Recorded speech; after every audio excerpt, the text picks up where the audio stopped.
ಮೊನ್ನೆ ನಡೆದ ದೆಹಲಿ ಪ್ರಕರಣ ಸಾಕಷ್ಟು ಇಡೀ ದೇಶವೇ ಆತಂಕದಲ್ಲೀಗ ಮುಳುಗಿದೆ ಅಂತ ಇಲ್ಲಿ ಗೊತ್ತಾಗ್ತಾ ಇದೆ. ದೆಹಲಿ ಕೆಂಪುಕೋಟೆ ಬಳಿ ಕಾರಿನಲ್ಲಿ ಸ್ಫೋಟದ ಪ್ರಕರಣಕ್ಕೆ ಸಂಬಂಧಪಟ್ಟ ಹಾಗೆ ಸಾಕಷ್ಟು ಅಪ್ಡೇಟ್ ಈಗ ನಡೀತಾ ಇದೆ.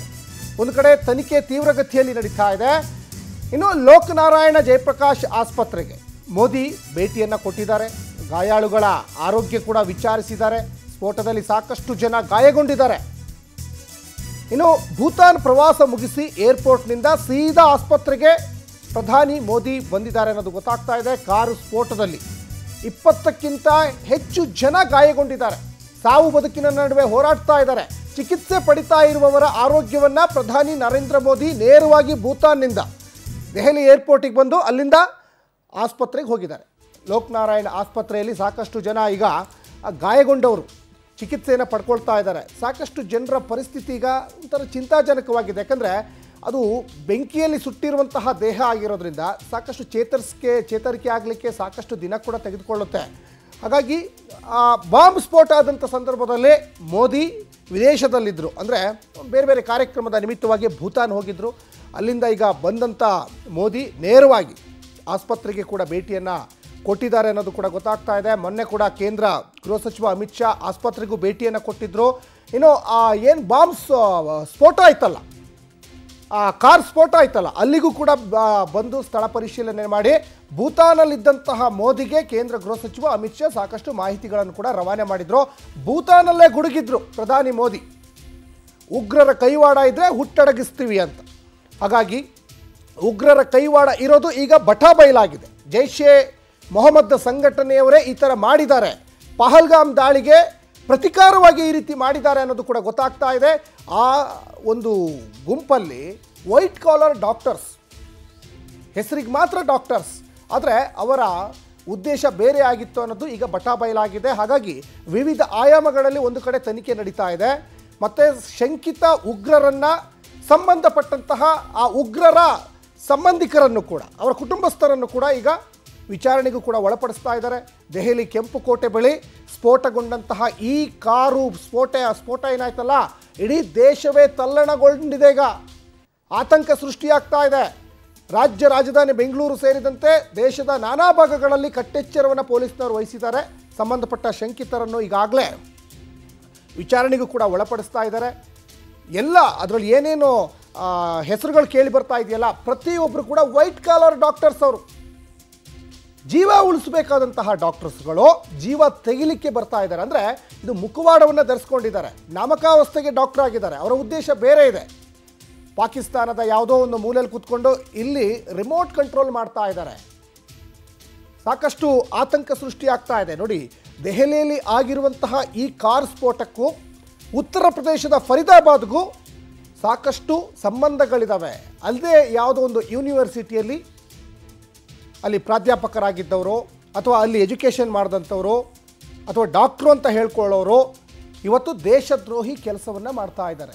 ವಿದೇಶದಲ್ಲಿ ಕೂತ್ಕೊಂಡು ಇಲ್ಲಿದ್ದಂತಹ ಅವರ ಸಹಚರರನ್ನು ಇಲ್ಲಿ ಆಡಿಸ್ತಾ ಇದ್ದಾರೆ ಅನ್ನೋದು ಕೂಡ ಇಲ್ಲಿ ಗೊತ್ತಾಗ್ತಾ ಇದೆ. ಅಂದರೆ ಇಲ್ಲಿ ಬಹಳ ಮುಖ್ಯವಾಗಿ ಇಂಟೆಲಿಜೆನ್ಸ್ ಏನಾಗಿದೆ, ಗುಪ್ತಚರ ಇಲಾಖೆ ಏನು ಮಾಡ್ತಾ ಇದೆ, ಅದ್ರ ಬಗ್ಗೆನೂ ಕೂಡ ಗಮನ ಕೊಡಲೇಬೇಕಾಗ್ತದೆ. ನೋಡಿ, ಪ್ರಧಾನಿ ನರೇಂದ್ರ ಮೋದಿಯವರು ಆಸ್ಪತ್ರೆಗೂ ಕೂಡ ಬಂದು ಅಲ್ಲಿ ಗಾಯಾಳುಗಳ ಆರೋಗ್ಯವನ್ನು ಖುದ್ದಾಗಿ ವಿಚಾರಿಸ್ತಾ ಇರುವಂಥದ್ದು ಕೂಡ ಗಮನಿಸ್ತಾ ಇದ್ದೀರಾ. ಸಾಕಷ್ಟು ಜನ ಅಲ್ಲಿ ದೊಡ್ಡ ಮಟ್ಟದಲ್ಲಿ ಅನಾಹುತ ಆಯಿತು. ಅವತ್ತು I-20 ಕಾರ್ ಸ್ಫೋಟ ಆದಂಥ ಸಂದರ್ಭದಲ್ಲಿ ಸಾಕಷ್ಟು ಜನರಿಗೆ ಭಾರೀ ಪ್ರಮಾಣದಲ್ಲಿ ಗಾಯ ಆಗಿದೆ, ಆಘಾತಕ್ಕೊಳಗಾಗಿದ್ದಾರೆ. ಆ ಶಬ್ದವನ್ನು ಕೇಳಿ ಸಾಕಷ್ಟು ಜನ ಆತಂಕಕ್ಕೊಳಗಾಗಿರೋದ್ರ ಜೊತೆಗೆ ನೋಡಿ, ಗಾಯ ಆಗಿದೆ, ಮೈ ಕೈ ಎಲ್ಲ ಗಾಯ ಆಗಿದೆ. ಸಾಕಷ್ಟು ಜನ ಅಂಗವಿಕಲರಾಗಿದ್ದಾರೆ, ಕೈ ಕಳ್ಕೊಂಡಿದ್ದಾರೆ, ಕಾಲು ಕಳ್ಕೊಂಡಿದ್ದಾರೆ. ಒಂದು ಕಡೆಗೆ ಏನೋ ದೆಹಲಿ ಸರ್ಕಾರ ಪರಿಹಾರ ಏನೋ ಘೋಷಣೆ ಮಾಡಿದೆ, ಆದರೂ ಕೂಡ ಸಾಕಷ್ಟು ಕುಟುಂಬಕ್ಕೆ ಆಧಾರ ಸ್ತಂಭ ಆಗಿರೋರು ಜೀವ ಕಳ್ಕೊಂಡಿದ್ದಾರಲ್ವ. ಇದು ಒಟ್ಟು 12 ಜನ ಸಾವನ್ನಪ್ಪಿದ್ದಾರೆ ಅನ್ನೋದು ಕೂಡ ಗೊತ್ತಾಗ್ತಾ ಇದೆ. ಯಾವತ್ತು ಬಾಂಬ್ ಬ್ಲಾಸ್ಟ್ ಆಗುತ್ತೆ ಅವತ್ತೇ ಜಮ್ಮು ಕಾಶ್ಮೀರ ಹರಿಯಾಣ ಪೊಲೀಸ್ನವರು ಕಾರ್ಯಾಚರಣೆಯನ್ನು ಮಾಡ್ತಾರೆ. ಎಲ್ಲಿ ನಮ್ಮ ಬಂಡವಾಳ ಬಯಲಾಗುತ್ತೆ ಅಂತ ತರಾತುರಿಯಲ್ಲಿ ಆ ಒಂದು ಬಾಂಬನ್ನು ಬ್ಲಾಸ್ಟ್ ಮಾಡಿದ್ರ ಅನ್ನುವಂಥ ಆ್ಯಂಗಲ್ನಲ್ಲೂ ಈಗ ತನಿಖೆ ನಡೀತಾ ಇದೆ.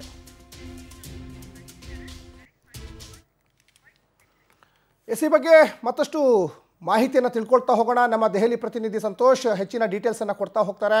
ಸಂತೋಷ್, ಒಂದು ಕಡೆ ಬಾಂಬ್ ಬ್ಲಾಸ್ಟ್ ಆದ ದಿವಸ ಪ್ರಧಾನಿ ನರೇಂದ್ರ ಮೋದಿ ಅವರು ಭೂತಾನಲ್ಲಿದ್ದರು. ಅಲ್ಲೇ ಸಾಕಷ್ಟು ಮಾಹಿತಿಗಳನ್ನು ಅಮಿತ್ ಶಾ ಅವರಿಗೆ ರವಾನೆ ಮಾಡ್ತಾ ಇದ್ರು. ಈಗ ಭೂತಾನಿಂದ ನೇರವಾಗಿ ಆಸ್ಪತ್ರೆಗೆ ಬಂದರು. ಅದ್ರ ಜೊತೆಗೆ ಗಾಯಾಳುಗಳ ಆರೋಗ್ಯವನ್ನು ವಿಚಾರಿಸಿದ್ರು ಅನ್ನೋದು ಗೊತ್ತಾಗ್ತಾ ಇದೆ. ಸದ್ಯದ ಮಟ್ಟಿಗೆ ಏನೆಲ್ಲ ಡೀಟೇಲ್ಸ್ ಸಿಗ್ತಾ ಇದೆ ಸಂತೋಷ್?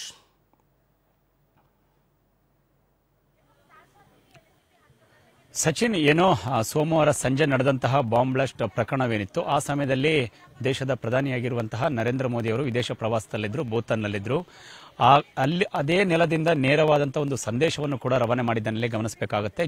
ಜೊತೆಗೆ ಪ್ರವಾಸ ಮುಗಿದ ಬಳಿಕ ತಕ್ಷಣವೇ ಬೇರೆ ಯಾವುದೇ ಕೆಲಸವನ್ನು ಕೂಡ ಬದಿಗೊತ್ತಿ ನೇರವಾಗಿ ಬರ್ತಾ ಇರುವಂಥದ್ದು ಅವರು LNJP ಆಸ್ಪತ್ರೆಗೆ, ಲೋಕನಾಯಕ ಜಯಪ್ರಕಾಶ್ ನಾರಾಯಣ್ ಆಸ್ಪತ್ರೆಗೆ ಬಂದು ಈ ಒಂದು ಸ್ಫೋಟದಲ್ಲಿ ಗಾಯಗೊಂಡಿರುವಂತವರು, ಗಂಭೀರ ಸ್ಥಿತಿಯಲ್ಲಿರುವಂತವರು, ಜೊತೆಗೆ ಅವರ ಕುಟುಂಬಸ್ಥರುಗಳನ್ನ ಭೇಟಿಯಾಗುವಂತಹ ಪ್ರಯತ್ನವನ್ನ ಈಗ ಪ್ರಧಾನಿ ನರೇಂದ್ರ ಮೋದಿ ಅವರು ಮಾಡ್ತಾ ಇದ್ದಾರೆ. ಆ ದೃಶ್ಯಗಳನ್ನ ಒಂದು ಕಡೆ ಗಮನಿಸಬಹುದು. ಮತ್ತೊಂದು ಕಡೆಗೆ ಸಹಜವಾಗಿ ಪ್ರಧಾನಿಯಾದವರು ದೇಶದ ಬಗ್ಗೆ ಎಷ್ಟು ಕಾಳಜಿನ ಇಟ್ಕೊಂಡಿರ್ತಾರೆ, ಜೊತೆಗೆ ಜನರ ಸೇವಕ ಅನ್ನುವಂಥದ್ದನ್ನು ಅವರು ಆರಂಭದಿಂದಲೂ ಕೂಡ ಹೇಳ್ತಾ ಬರ್ತಾ ಇದ್ರು ನರೇಂದ್ರ ಮೋದಿ ಅವರು. ಅದಕ್ಕೆ ತಕ್ಕಂತೆ ಇದೀಗ ಇಂತಹ ಸಂಕಷ್ಟದ ಸ್ಥಿತಿಯಲ್ಲಿ ಇರುವಂತಹ ಈ ಸ್ಫೋಟಕ್ಕೆ ತುತ್ತಾಗಿರುವಂತಹ ಒಂದು ಕುಟುಂಬಸ್ಥರೇನಿದ್ದಾರೆ, ಜೊತೆಗೆ ಜನರಿದ್ದಾರೆ, ಅವರ ಸಂಪೂರ್ಣ ಆರೋಗ್ಯ ವಿಚಾರಿಸುವಂಥದ್ದು, ಮತ್ತೊಂದು ಕಡೆ ಕುಟುಂಬಸ್ಥರಿಗೆ ಸಾಂತ್ವನ ಹೇಳುವಂತಹ ಕೆಲಸ ಪ್ರಧಾನಿಯವರು ಮಾಡ್ತಾ ಇದ್ದಾರೆ.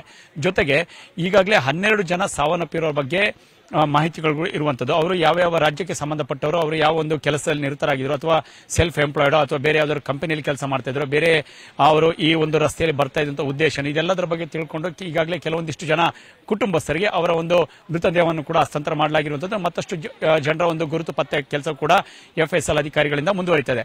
ಅದರಲ್ಲಿ ಒಮರ್ ಕೂಡ ಭಯೋತ್ಪಾದಕ ಮೃತದೇಹ ಕೂಡ ಇರುವಂತದನ್ನ ಇಲ್ಲಿ ಪತ್ತೆ ಮಾಡಲಾಗಿರುವಂತದ್ದು ಒಂದು. ಇನ್ನು ಉಳಿದಂತೆ ಪ್ರಧಾನಿ ಲೋಕನಾಯಕ ಜಯಪ್ರಕಾಶ್ ನಾರಾಯಣ್ ಆಸ್ಪತ್ರೆ ಬಳಿಕ ಈಗಾಗಲೇ ನಿಗದಿಯಾಗಿರುವಂತಹ ಒಂದು ಭದ್ರತಾ ಸಲಹಾ ಮಂಡಳಿ ಸಭೆ ಏನಿದೆ, ಈ ಸಭೆಯಲ್ಲಿ ಭಾಗಿಯಾಗಲಿದ್ದಾರೆ. ಜೊತೆಗೆ ಅವರ ನೇತೃತ್ವದಲ್ಲಿ ನಡೆಯಲಿರುವಂತಹ ಸಭೆ ಸಾಕಷ್ಟು ಮಹತ್ವವನ್ನು ಪಡೆದುಕೊಳ್ಳುತ್ತೆ. ಸರಿಯಾಗಿ 5:30ಕ್ಕೆ ಪ್ರಧಾನಿಯವರ ನಿವಾಸದಲ್ಲಿ ಆರಂಭವಾಗಲಿರುವಂತಹ ಸಭೆ. ಈ ಸಭೆಯಲ್ಲಿ ಕೇಂದ್ರ ಗೃಹ ಸಚಿವ ಅಮಿತ್ ಶಾ, ರಕ್ಷಣಾ ಸಚಿವ ರಾಜನಾಥ್ ಸಿಂಗ್, ಜೊತೆಗೆ ವಿದೇಶಾಂಗ ಸಚಿವ ಜೈಶಂಕರ್ ಹಾಗೂ ಹಣಕಾಸು ಸಚಿವೆ ನಿರ್ಮಲಾ ಸೀತಾರಾಮನ್, ಉಳಿದಂತೆ ಕೆಲವೊಂದಿಷ್ಟು ಪ್ರಮುಖ ಭದ್ರತಾ ಅಧಿಕಾರಿಗಳಿರಬಹುದು. ಜೊತೆಗೆ ರಾಷ್ಟ್ರೀಯ ಭದ್ರತಾ ಸಲಹೆಗಾರ ಅಜಿತ್ ದೋವಲ್ ಕೂಡ ಈ ಒಂದು ಸಭೆಯಲ್ಲಿ ಭಾಗಿಯಾಗಲಿದ್ದಾರೆ. ಅವರ ಪಾತ್ರವೇ ಇಲ್ಲಿ ಪ್ರಮುಖವಾಗಿರುತ್ತೆ. ಯಾಕೆಂತ ಹೇಳಿದ್ರೆ ಕೇಂದ್ರ ಗುಪ್ತಚರ ಇಲಾಖೆ ಇಂಥ ಒಂದು ಸೂಚನೆಯನ್ನ ಕೊಟ್ಟಿತ್ತ ಮುಂದೆ, ಅಥವಾ ವೈಫಲ್ಯ ಆಯ್ತಾ ಕೇಂದ್ರ ಗುಪ್ತಚರ ಇಲಾಖೆ? ಈ ರೀತಿಯಾದಂತಹ ಆಯಾಮಗಳಲ್ಲಿ ಚರ್ಚೆಗಳನ್ನು ಕೂಡ ನಡೆಸಲಾಗುತ್ತೆ. ಒಂದು ವೇಳೆ ಸೂಚನೆಯನ್ನು ಕೊಟ್ಟಿದ್ದೆ ಆದಲ್ಲಿ ಎಲ್ಲಿ ವಿಫಲವಾಯಿತು, ಭದ್ರತಾ ಸಿಬ್ಬಂದಿಗಳು ಎಲ್ಲಿ ವಿಫಲರಾದ್ರು ತಡೆಯುವಲ್ಲಿ, ಅಥವಾ ಅದನ್ನ ಹತ್ತಿಕ್ಕುವಲ್ಲಿ ಎಲ್ಲಿ ವಿಫಲರಾದ್ರು, ಇದೆಲ್ಲದರ ಬಗ್ಗೆ ಕೂಡ ಕೂಲಂಕುಷವಾದಂತಹ ಚರ್ಚೆಯನ್ನ ಮೊದಲ ಹಂತದ ಸಭೆ ನಡೆಯುತ್ತಿರೋದು ಪ್ರಧಾನಿಯವರ ನೇತೃತ್ವದಲ್ಲಿ. ಹಾಗಾಗಿ ಈ ಸಭೆಯಲ್ಲಿ ಯಾವುದೇ ರೀತಿಯಾದಂತಹ ಉಳಿದಂತಹ ಕ್ರಿಯೆಗೆ ಪ್ರತಿಕ್ರಿಯೆಯನ್ನು ಕೊಡೋದ್ರ ಬಗ್ಗೆ ಎಲ್ಲೂ ಕೂಡ ನಿರ್ಧಾರವಾಗುವುದಿಲ್ಲ. ಬಹುಶಃ ಕೆಲವೊಂದಿಷ್ಟು ಸಂಘಟನೆಗಳು ಯಾವ್ದಿರ್ಬೋದು, ಇವರಿಗೆ ಈಗಾಗಲೇ ಮೇಲ್ನೋಟಕ್ಕೆ ಸಾಬೀತಾದಂತೆ ಜೈಷೆ ಮೊಹಮ್ಮದ್ ಉಗ್ರ ಸಂಘಟನೆಗೆ ಸಂಬಂಧಪಟ್ಟಂತಹ ವ್ಯಕ್ತಿಗಳು ಅನ್ನುವಂಥದ್ದನ್ನ ಹೇಳಲಾಗ್ತಾ ಇದೆ. ಇವರಿಗೂ ಕೂಡ ಉತ್ತರ ಪ್ರದೇಶದ ಇರುವಂತಹ ಈ ಒಂದು ಯೂನಿವರ್ಸಿಟಿಗೂ ಒಂದಕ್ಕೊಂದು ಲಿಂಕ್ ಇದೆ, ತಾಳೆಗಳಾಗ್ತಾ ಇದೆ. ಹಾಗಾಗಿ ಆ ಯೂನಿವರ್ಸಿಟಿ ಈಗ ಯಾವುದೇ ರೀತಿಯಾದಂತಹ ಈ ಚಟುವಟಿಕೆಗಳಿಗೆ ನಾವು ಆಸ್ಪದವನ್ನು ಕೊಟ್ಟಿಲ್ಲ, ಅದಕ್ಕೂ ನಮಗೂ ಸಂಬಂಧ ಇಲ್ಲ ಅನ್ನುವಂಥ ಒಂದು ಹೇಳಿಕೆಗಳನ್ನು ಕೊಟ್ಟಿದ್ರು ಕೂಡ ಈಗ ಅವರ ಮೇಲೆ ತೂಗುಗತಿ ಇರ್ತಾ ಇರುವಂತದ್ದು. ಯಾಕೆಂತ ಹೇಳಿದ್ರೆ ಇದು ಕೇವಲ ವಿಶ್ವವಿದ್ಯಾನಿಲಯ ಕೊಟ್ಟಂತಹ ಹೇಳಿಕೆಗಳು ಒಂದು ಕಡೆ ಆದ್ರೆ ಅವರು ಇದನ್ನ ಪತ್ತೆ ಮಾಡುವಲ್ಲಿ, ಅಂದ್ರೆ ಈ ಮುಂಚಿತವಾಗಿ ಯಾವ ಊರಿನವರು ವಿದ್ಯಾರ್ಥಿಗಳು ಯಾಕೆ ಅವರನ್ನ ಇಲ್ಲಿ ಸೀಟ್ ತೆಗೆದುಕೊಳ್ತಾ ಇದ್ದಾರೆ, ಅವರ ಆಕ್ಟಿವಿಟೀಸ್ಗಳೇನು, ಇದರ ಮೇಲೆ ನಿಗಾ ಇಡುವಲ್ಲಿ ಆ ಒಂದು ಯೂನಿವರ್ಸಿಟಿ ವಿಫಲವಾಯ್ತಾ? ಹಾಗಾಗಿ ಈ ಒಂದು ಯೂನಿವರ್ಸಿಟಿ ಒಂದು ಹಬ್ ಆಗಿ ಅವರಿಗೆ ಭಾರತದಲ್ಲಿ ಈ ಯೂನಿವರ್ಸಿಟಿಯನ್ನ ಅವರು ಟಾರ್ಗೆಟ್ ಮಾಡಿಕೊಂಡು ಇಲ್ಲಿ ಒಬ್ಬರಿಗೊಬ್ಬರು ಮಹಿಳಾ ವಿದ್ಯಾರ್ಥಿಗಳಿರ್ಬೋದು, ಪುರುಷ ವಿದ್ಯಾರ್ಥಿಗಳು, ಹೀಗೆ ಎಲ್ಲರನ್ನು ಕೂಡ ಡಾಕ್ಟರ್ಗಳನ್ನ ತಮ್ಮ ವಶಕ್ಕೆ ತೆಗೆದುಕೊಳ್ಳುವಂಥದ್ದು, ಅವರಿಗೆ ಮತ್ತಷ್ಟು ಅವರ ಒಂದು ಮನಸ್ಸನ್ನ ಮಾರ್ಪಾಡು ಮಾಡುವಂತಹ ಕ್ರಿಯೆಗೆ ಮುಂದಾಗ್ತಾ ಇದ್ರ. ಇದೆಲ್ಲವೂ ಕೂಡ ಆ ಒಂದು ಯೂನಿವರ್ಸಿಟಿಯಲ್ಲಿ ನಡೀತಾ ಇದೆ ಅನ್ನೋದ್ರ ಬಗ್ಗೆ ಕೂಡ ಈಗ NIA ಅಧಿಕಾರಿಗಳಿರ್ಬೋದು, ಜೊತೆಗೆ ತನಿಖಾಧಿಕಾರಿಗಳು ತಮ್ಮ ಒಂದು ಮಾಹಿತಿಗಳನ್ನ ಕಲೆ ಹಾಕ್ತಾ ಇದ್ದಾರೆ. ಮುಂದುವರಿದ ಭಾಗವಾಗಿ ಈಗಾಗಲೇ 7 ಜನ ಶಂಕಿತರನ್ನ ಈಗಾಗಲೇ ತಮ್ಮ ವಶಕ್ಕೆ NIA ಅಧಿಕಾರಿಗಳು ಕೂಡ ಪಡೆದುಕೊಂಡಿದ್ದಾರೆ. ಹಾಗಾಗಿ ಅವರೆಲ್ಲರೂ ಕೂಡ ಹಂತ ಹಂತವಾಗಿ ಮಾಹಿತಿಗಳನ್ನ ಕಲೆ ಹಾಕುವಂತ ಕೆಲಸ ಆಗ್ತಿದೆ. ಕೇವಲ ದಿಲ್ಲಿ ಮಾತ್ರ ಟಾರ್ಗೆಟ್ ಆಗಿತ್ತು, ಅಥವಾ ಉಳಿದಂತೆ ದೇಶದ ಮಹಾನಗರಗಳೇನಿತ್ತು, ಅಹಮದಾಬಾದ್ ಕರೆಸಿಕೊಳ್ಳುತ್ತೆ, ಗುಜರಾತ್, ಜೊತೆಗೆ ಚೆನ್ನೈ, ಕೋಲ್ಕತ್ತಾ, ಮುಂಬೈ, ಬೆಂಗಳೂರು, ಹೀಗೆ ಹಲವು ರಾಜ್ಯಗಳ ನಗರಗಳು ಇವರ ಪಟ್ಟಿಯಲ್ಲಿ. ಸಂತೋಷ್, ಇಲ್ಲಿ ಬಹಳ ಮುಖ್ಯವಾಗಿ ಈಗ ಪ್ರಧಾನಿ ನರೇಂದ್ರ ಮೋದಿ ಅವರು ನೇರವಾಗಿ ಭೂತಾನಿಂದ ಈಗ LNJP ಹಾಸ್ಪಿಟ್ಲಿಗೆ ಬಂದಿದಾರಲ್ವಾ, ಅಲ್ಲಿ ಏನಾದ್ರೂ ಸ್ಟೇಟ್ಮೆಂಟ್ ಅನ್ನ ಕೊಟ್ರಾ, ಏನ್ ಕತೆ ಅಂತ? ಸಚಿನ್ ನೋಡಿ, ಇದು ದೇಶದ ಭದ್ರತೆ ವಿಚಾರ. ಜೊತೆಗೆ ಯಾವುದೇ ಹಂತದಲ್ಲೂ ಕೂಡ ಯಾವುದೇ ಒಬ್ಬ ತನಿಖಾಧಿಕಾರಿ ಇರ್ಬೋದು ಅಥವಾ ದೇಶದ ಪ್ರಧಾನಿ ಆಗಲಿ, ಸಂಬಂಧಪಟ್ಟಂತ ಗೃಹ ಸಚಿವರು ಇರ್ಬೋದು, ಜೊತೆಗೆ ರಕ್ಷಣಾ ಸಚಿವರು, ಯಾವುದೇ ಒಬ್ಬ ಪ್ರಮುಖ ನಾಯಕರುಗಳು ಇಂತಹ ವಿಷಯದಲ್ಲಿ ತಕ್ಷಣಕ್ಕೆ ಪ್ರತಿಕ್ರಿಯೆಯನ್ನು ಕೊಡೋದಕ್ಕೆ ಮುಂದಾಗುದಿಲ್ಲ ಅನ್ನೋದು ಒಂದು ನಾವು ತಿಳ್ಕೊಬೇಕಾಗತ್ತೆ. ಯಾಕೆಂತ ಹೇಳಿದ್ರೆ ಎರಡನೇ ವಿಚಾರ, ಇದು ದೇಶದ ಭದ್ರತೆಯಲ್ಲಿ ಸ್ವಲ್ಪ ಲೋಪದೋಷಗಳಾದ್ರೂ ಎಷ್ಟು ದೊಡ್ಡ ಅವಘಡಗಳು ನಡೆಯುತ್ತೆ ಅನ್ನುವಂಥದ್ದಕ್ಕೆ 2 ದಿನಗಳ ಹಿಂದೆ ನಡೆದಂಥದ್ದು, ಜೊತೆಗೆ ಇದರ ಇತ್ತೀಚೆಗೆ ಬೆನ್ನಲ್ಲೇ ಈ ಹಿಂದೆ ನಡೆದಂತಹ ಪಹಲ್ಗಾಮ್ ದಾಳಿ ಇರ್ಬೋದು. ಯಾಕೆಂತ ಹೇಳಿದ್ರೆ ಭದ್ರತೆ ವಿಚಾರದಲ್ಲಿ ಸ್ವಲ್ಪ ಆಚೆ ಈಚೆ ಆದ್ರೂ ಕೂಡ ದೊಡ್ಡ ಘಟನೆಗಳು ಸಂಭವಿಸುವಂತದಕ್ಕೆ ಈ ತರದ ಉದಾಹರಣೆಗಳು ತುಂಬಾ ಇದೆ. ಹಾಗಾಗಿ ಪ್ರಧಾನಿಯವರು ಅವರ ಕುಟುಂಬಸ್ಥರು ಮತ್ತೆ ಗಾಯಗೊಂಡವರನ್ನ, ಜೊತೆಗೆ ಗಂಭೀರ ಸ್ಥಿತಿಯಲ್ಲಿರುವವರು ಎಲ್ಲರನ್ನು ಕೂಡ ಭೇಟಿಯಾಗಿ ಬಂದ ಬಳಿಕ ಬಹುತೇಕ ಎಲ್ಲೂ ಕೂಡ ಅವರು ತಮ್ಮ ಒಂದು ಅಭಿಪ್ರಾಯಗಳನ್ನು ವ್ಯಕ್ತಪಡಿಸ್ತಾರೆ ಅನ್ನೋದು ತೀರಾ ಕಡಿಮೆ ನಿರೀಕ್ಷೆ.